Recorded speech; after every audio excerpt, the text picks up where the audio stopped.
What's going on, guys? Welcome back to the channel. We are back in the garage working on the Z. We are down to the last major modification that we have to do, and it has to do with the coolant system. With these LS motors, there's so much speculation when it comes down to coolant system, because so many people are like, oh, I like to run them at 220. And there's people who are like, no, you shouldn't run them at 220, you should run them like 170, 180. I personally like to be in the middle, like 190, 200, maybe 190, 185 while cruising, and then when you're idling, chilling, let it go over 200 so the oil heats up and burns off the condensation that's in it. I personally like to run the biggest radiator that I can fit, because I want to have issues where I have trouble letting the car get hot, not the other way around. I think that's an easier problem to maintain than trying to cool the car down because you can't control the heat.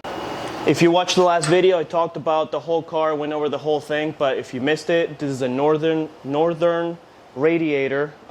It's huge. As you can see, it's a 4-inch core, and it's got 3 1-inch vanes going across. It is not a dual pass, but if we do have issues with, I don't think I'm gonna, we can convert it to a dual pass pretty easy. Also, the only thing that scares me is having a 4-inch core intercooler from Chetstone right in the front. But I think once we do some ducting on the bumper and the air is just directed straight through and it has nowhere other place to go, I don't think we're gonna have an issue. Plus, I have 2 derail 2000 CFM fans. I think that's gonna be more than plenty. Now, these cooling systems are super simple for an LS. I like to run a swirl pot at all times. Every swap that I've done, I've always ran a swirl pot. I got this one from something engineering. I don't remember. Sorry if I butcher your name or forgot. I'll try to remember and put it in the link in the description. But this is a swirl pot right here. It also acts as a reservoir, I guess, expansion tank. What I like about the swirl pots is as the coolant comes in from the water pump, as you can see, it's hidden right here. It's got to go from the water pump to the top, and then the water swirls down, right? And then it comes out the bottom to the top of the radiator, right here, and then it just trickles down to the bottom fitting that I have down there, and then the water pump sucks it up right here. I don't know if you're able to see.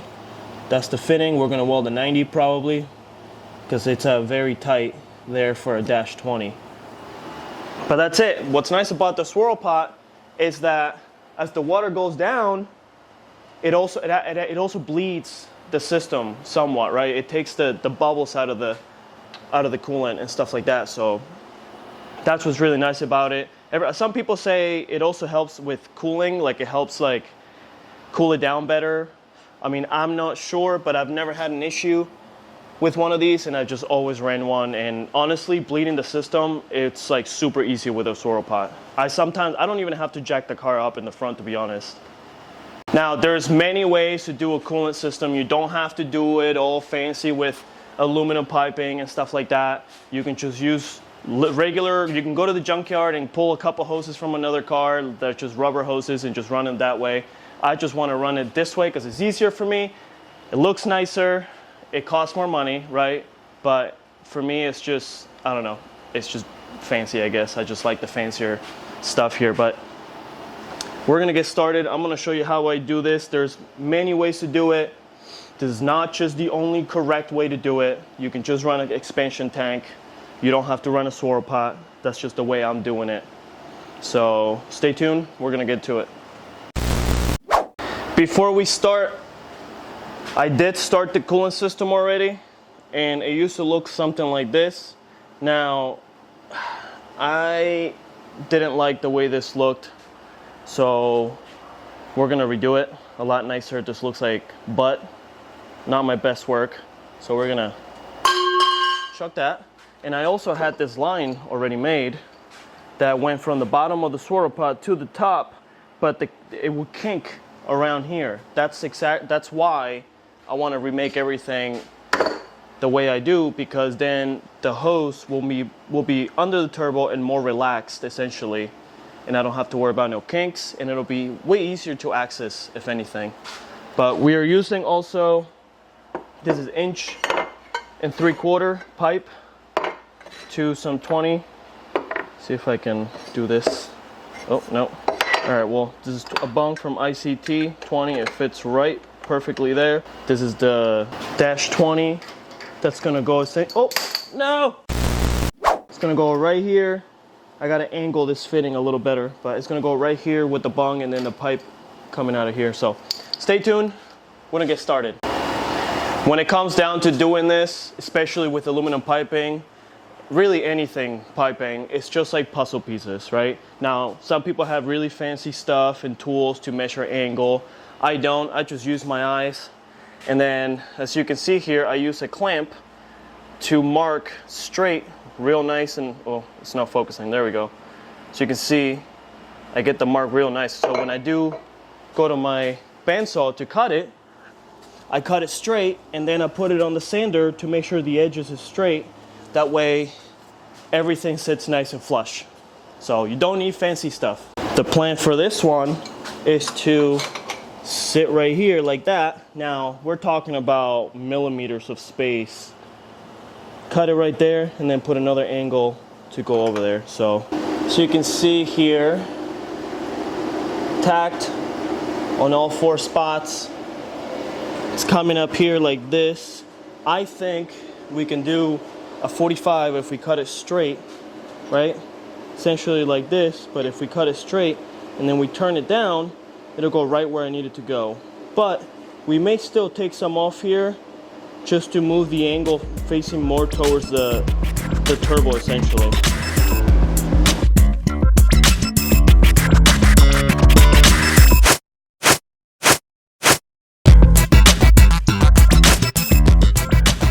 All right, let's test it. Like I said, we may have to make some more adjustments.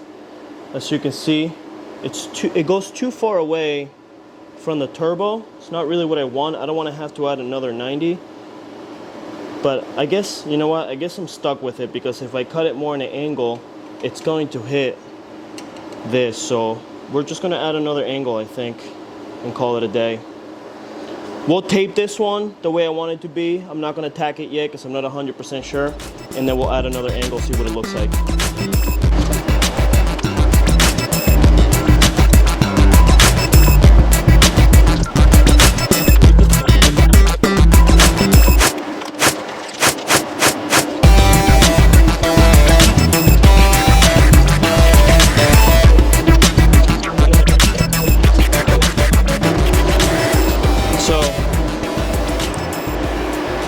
We're going to tack this one, and we're going to put a fitting here. Then we're going to make the hose and test fit it, make sure. But I think that's going to be my best bet without going super crazy. Now, all this is going to get Cerakoted for the heat. We're going to send it back to Cody. But this looks way nicer already than the other crappy stuff that I made. If you're here for some like super like nice welds, especially aluminum, this is the wrong channel for that. I am not that good at aluminum. I'm just good enough. But all this is going to get powder coated, Cerakoted, whatever Cody decides to do for the high heat stuff. But if you have any input or how can I become a better welder, let me know. All right, so we got this one all done up to over here. Now it's touching right here, but once I crank it, the fitting, once I tighten that up, the hose will sit just like this, and that looks way better. Now, I did want to make this more parallel with the turbo. I'm gonna run intakes, and it's gonna run too close right here. So when I run intakes, it's gonna cover some of this anyways. But it's getting there. Now we have to do the top one, which I think I'm gonna weld the 90 to the top like this and put the fitting out here and then just come around. All right, so I couldn't leave it alone. I had to fix it. It was driving me crazy that the angles were not right. At least now, the pipe, I cut it off and I welded a 45 and I shortened the hose. I don't know if you're able to see. The fitting is all messed up, but I can fix that with a little bit of Sharpie. And then what I did, I put a 45, and then now it's it's pretty parallel with the turbo, and this just looks so much nicer. Oh yeah, that looks so much better, and I am so much happier. Now, what I'm working on is welding a 90 to here. That's gonna go around to the water pump. So let's get to that. So I've been working on this for a couple hours and it's been kicking my ass. I finally got the angles right. I messed up over here, but it's all gonna get powder coated. It'll look a lot nicer. It hugs the pipe real nice, and it goes right there. That right there can all be fixed, mounted, because the swirl pot moves with the engine, so I don't have to worry about these being, you know, having some play. This one needs the hose because when the engine moves, we have the hose that'll let it flex, you know. But walls look like shit. I don't care. It's gonna get powder coated. You're not gonna be able to tell. But so far, so good. Hopefully, I'll be able to weld all this tonight, if not tomorrow at some point, or this week. And then we'll send it out to powder coat, and then I'll show you guys the finished product.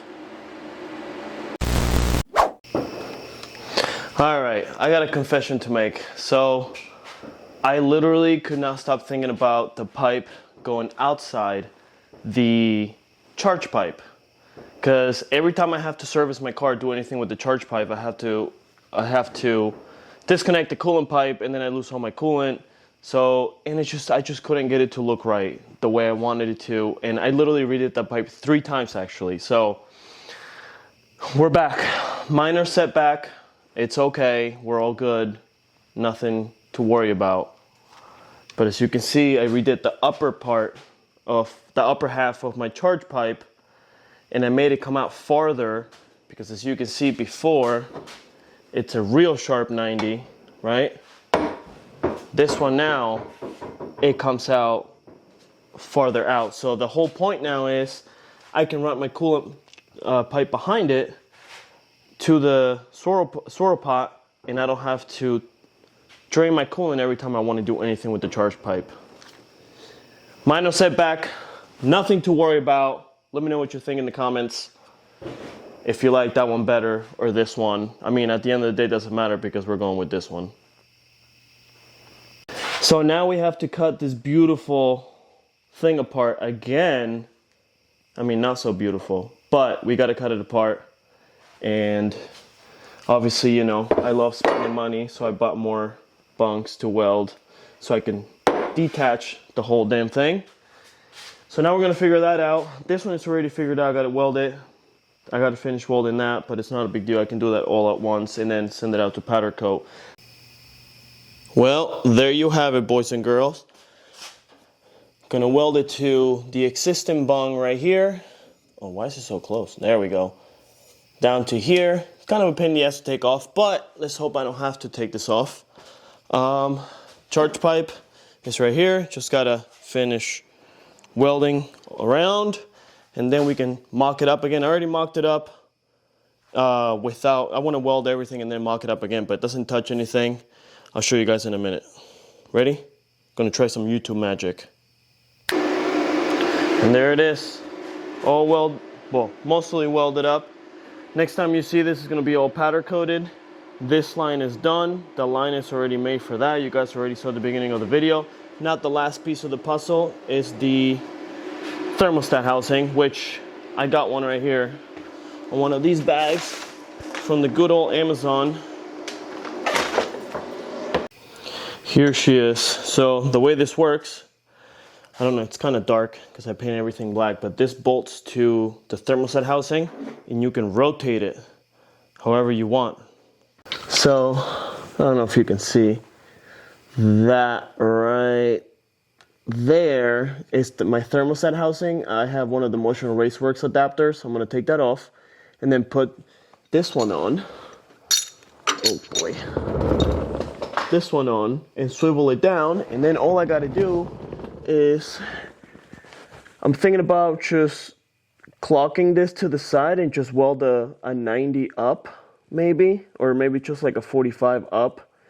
This is metal, steel, so if I just weld a stainless piece with the edge beveled, then I can just put a hose from there straight down to here. It's pretty self-explanatory. I'm not gonna go through the whole process because I want to keep this video short, but you can grab a coat hanger and kind of shape the way you want the hose, go to AutoZone, whatever auto parts store you're close by, and ask if you can walk back where the hoses are, and obviously measure the diameter of the hose. This is 1.5 inches, the one I got, by the way. And then you just kind of find a hose, or maybe you have to buy a longer one and cut it. So this one is just going to need like a slight bend and straight down, and that's what's going to be. So next time you guys see the whole engine bay is going to be completely done and powder coated, welded, coil packs on, spark plug wires on. We're going to be going through the process of the first startup, and hopefully make some noise, make sure the motor's good. We got to break it in because it's a brand new 0 miles motor, 408 stroker that we got built by Miller's Engine. And yeah, we got to make sure. I got to get a battery because I don't have a battery yet. I got to get some fuel, make sure I have no fuel leaks. And then I think I have like 2 oil lines that I got to make, and it's all done. Obviously it's very filthy back here, which it's fine. We don't need to clean it for first startup. Everything is tight back here, but I still got to do a nut and bolt check. And put some fuel in it, a battery, and oh, I got to put my dash. I got a cool dash for it. All right, guys, that's going to be it for the videos. We'll catch you in the next one. Thanks for watching. Let me know what you think in the comments.